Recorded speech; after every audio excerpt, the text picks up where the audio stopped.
Ireo zazavavy kely sahirana ary tsy manandray aman-dreny ireo no tezaina etsy anivon'ny toby fitezana zazakamboty Kidsop etsy Soamanandrariny. Folo izy ireo no beazina eo anivon'izany fitoerana izany na dia 30 aza loatra eto no zakan'ireo foto-drafitrasa samihafa natao andraisana azy ireo. Tonga nitondra fanampiana ho an'ny teny anivon'ny toby ny mpianatra avy amina sekoly ambony tsy miankina tafiditra ao anatin'ny asa sosialy tanterahana ihany koa izao fanampiana izao.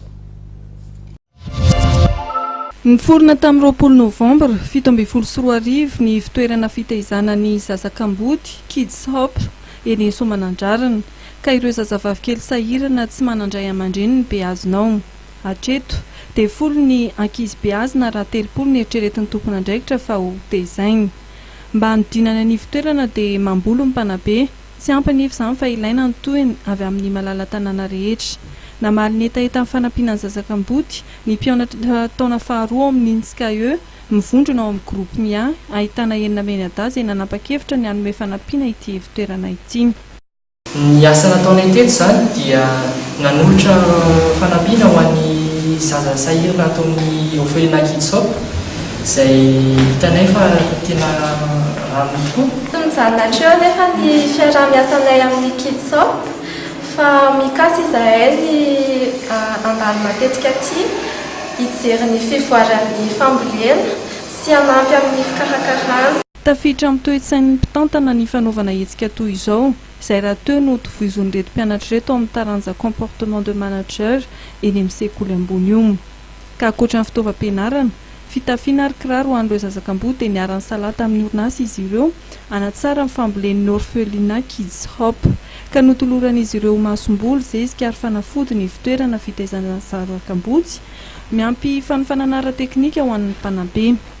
Sambany izany izao no nisy hetsika tahaka izao teto aminay satria izay vao aingakaingana ihany no nisokatra ary ireo mpianatra ireo izany no voalohany izay nanao hetsika ara-tsosialy teto amin'ny centre orphelinat Kidsop. Voasambany hatramin'ny sokafan'ny fitoerana no nisy nanampy ity centre d'orphelinat Kidsop eto Soamanandrarina ity.